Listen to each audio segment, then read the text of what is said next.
बंधुगण 18 वर्ष पर विराट कोहली हाथ में आईपीएल ट्रॉफी उठाई कांदी पकाइले किंतु तांको विवृत्ति रे सेपरी किछि कहितले जा सुनिबा परे आपण मध्य कांदी पकाइबे। पंजाब दल को परास्त करिबा परे विराट कोहली किपरि भावप्रवण देखा जाउतले आमे आपनकु तांकर उत्सव एवं तांको विवृत्ति देखाइबो एवं से प्रभु जगन्नाथ को पई कोन कहितले आमे निश्चित भाव रे ए वीडियो रे आपनकु कहबो। किंतु पूर्व जदि आपण मध्य विराट कोहली को पई ए विजय रे खुशी देखुचंती तेबे निश्चित भाव में वीडियो को लाइक करंतु। बंधुगण 18 वर्ष पर जून 3 तारिख में विराट कोहली को इच्छा पूर्ण होईछि जा पई से कठिन परिश्रम करथिले।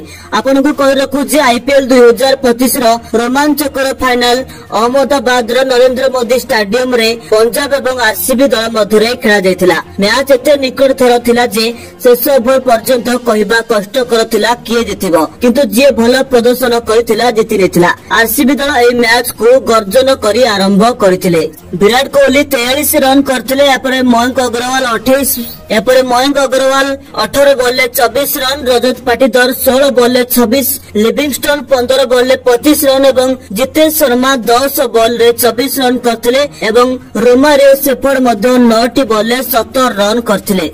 ए समस्त इनिंग्स कम बॉल एवं अधिक रन रो थिला। यार अर्थ होची 190 रन ने पहुंचिया पर्यंत आरसीबी दल को केही अटकाई पारले नाही। किंतु देखा जाए तबे आरसीबी दल पई टेक्निकल विराट कोहली सर्वाधिक 43 रन करथिले। तथापि 191 रन रो पीछा करबार टार्गेट दे देथिला एवं पंजाब दल पाखरे एते विपदजनक खेलाड़ी थिले जे से माने याकु सहजरे पीछा करि पारि थांते एवं प्रियांश आर्या एवं प्रभ सिमरन सिंह मध्य एभली भाबरे आरंभ करथिले। जड़े 24 रन करिबा परे एवं अन्य जड़े 26 रन करिबा परे एवं जॉस इंग्लिश 23 बॉल ले 39 रन करथिले। आरंभ बहुत भलो थिला किंतु आयर को विकेट आसीबा मात्रे या एई दल पई अभिशाप पाल्टी गला। तांको विकेट पड़िबा मात्रे या लागुथिला जे परे पंजाब दल हार मानि सारिछि। सक्षम सिंह एका लड़ी चलले 2 ओवर जितिबा पई 42 रन आवश्यक होतला किंतु शेष रे आरसीबी मैच को जितिला एवं पंजाब को परास्त कला।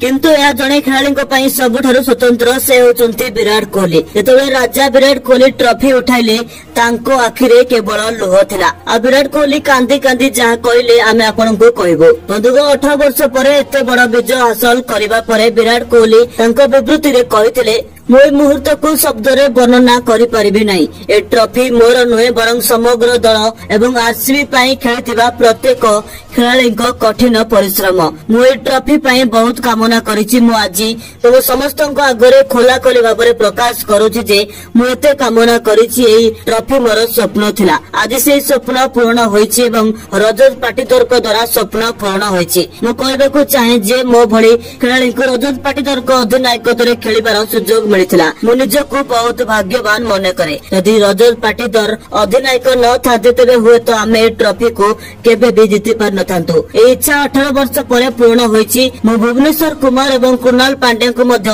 प्रशंसा करबाकू चाहे। सेमानकर बोलिंग सेमानकर कार्यकारिता सठिक थिला। नचेत पंजाब दल मध्य लक्ष्य पिछा करिबारे सक्षम थिला किंतु सेमाने यह करबाकू देले नाही कारण हमर बॉलर माने प्रकृत रे कठिन परिश्रम करथिले। सेमाने शेष ओवर पर्यंत दृढ़ भाबरे ठिया होइथिले। सेमाने रन को रक्षा करथिले एवं ए मैच को जीति नेथिले। पुणी थरे मो मोर प्रशंसक मानकु धन्यवाद देबाकू चाहूची जे माने मते 18 वर्ष धरि समर्थन करथिले।